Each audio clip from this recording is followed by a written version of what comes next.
Hi everyone. Today we're going to talk about forms of linear equations. When we first introduced linear equations, we gave you this form, y equals mx plus b, and recall that this is called slope-intercept form.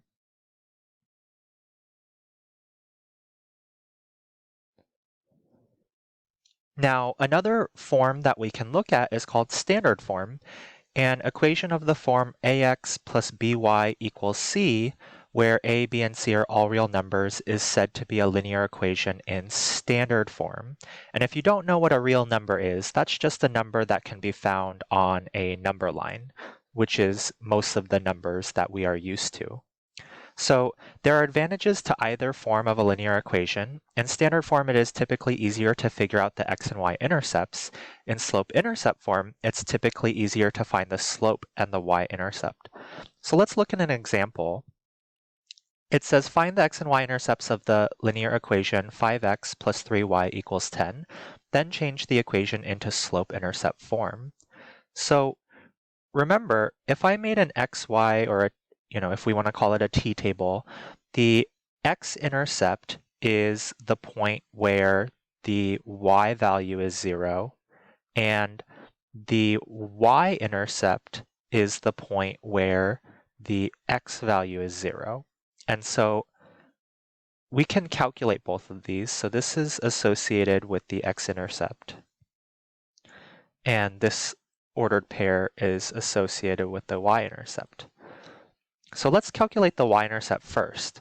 If we plugged in 0 for x, then we would get 5 times 0 plus 3y equals 10. And 5 times 0 is 0, so we're just left with 3y equals 10. And then if I'm trying to figure out the y value, I can divide both sides by 3. So I get y equals 10 thirds. And similarly, we can plug in the value y equals 0 into our equation. So I get 5x plus 3 times 0 equals 10. And 3 times 0 is 0, so I get 5x equals 10.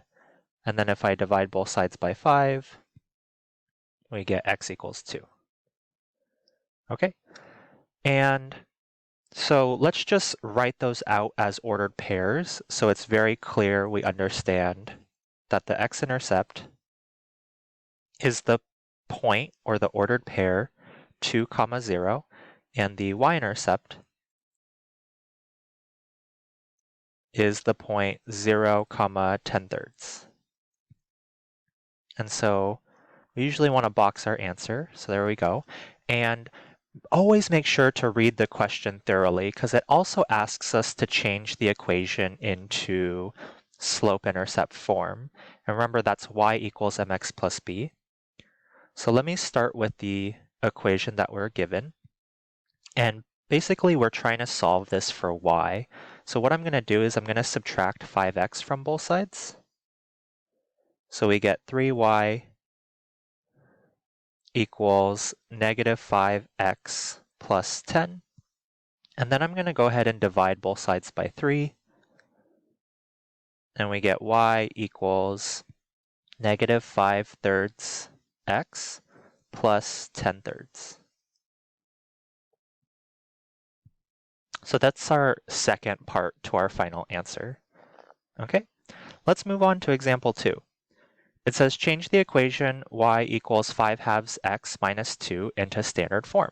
So let me rewrite the equation.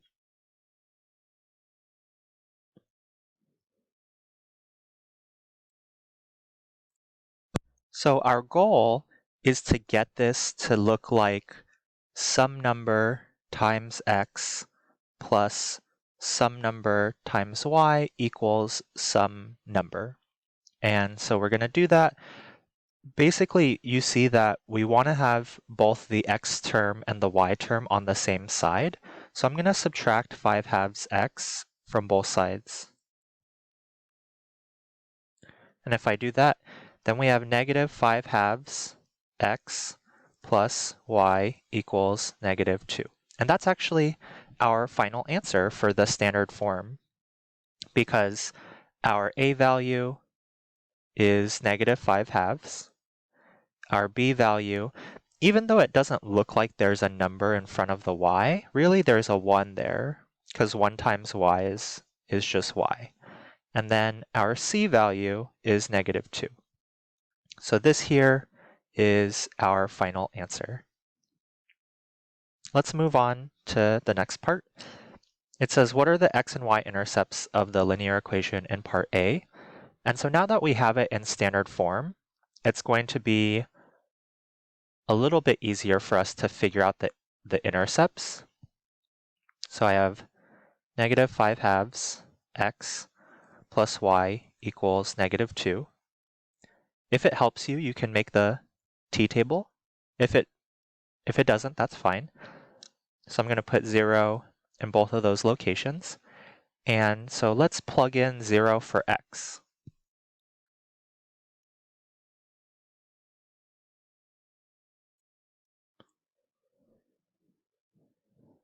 So we get y equals -2. So I'll put -2 there. And then I will also plug in 0 for y and then solve for it that way.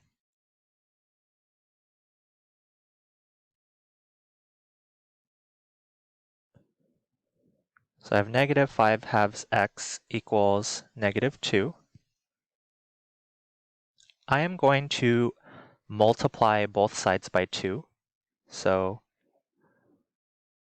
I'm going to multiply this side by 2 and multiply that side by 2. And then what ends up happening on the left side is the 2 divides with that 2. So we're just left with -5x equals, and then -2 times 2 is -4. And then I can divide both sides by -5. And we get x equals 4/5. All right, and let's go ahead and write those out as ordered pairs. So our x-intercept is 4/5, 0. And our y-intercept is 0, -2. And that is our final answer for that one. And what is the slope of the line in part A? So recall when we were originally given the problem, we had y equals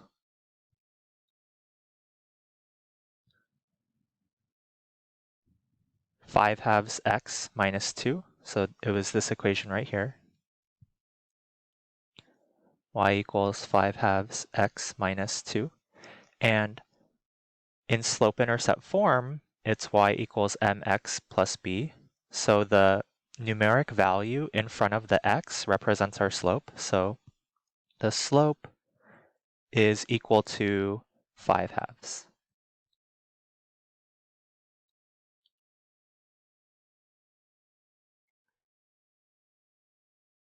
Okay.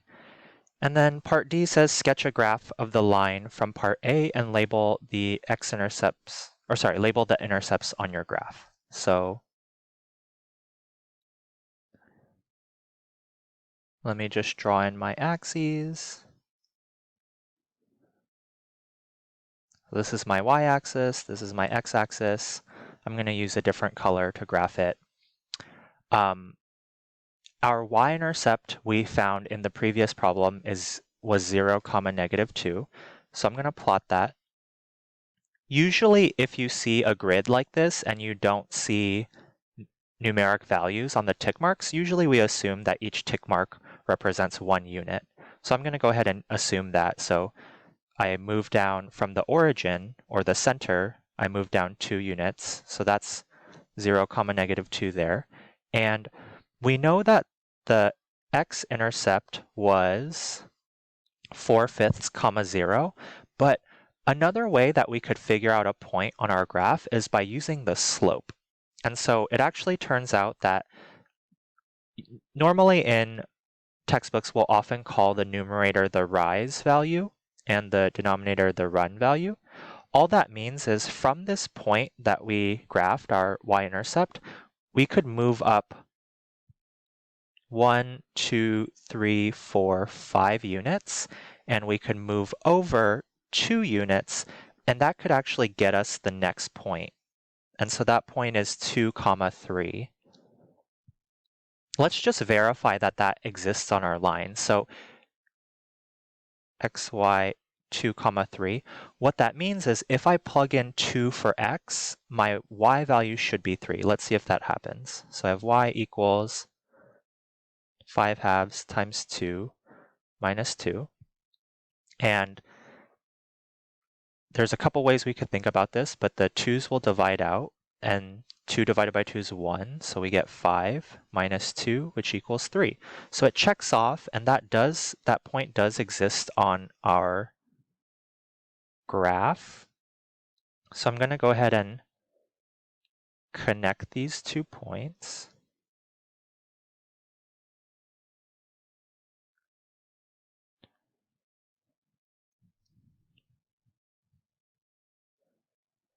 And notice it does go through the point that we wanted. So our y-intercept is 0, -2, and our x-intercept is 4/5, 0.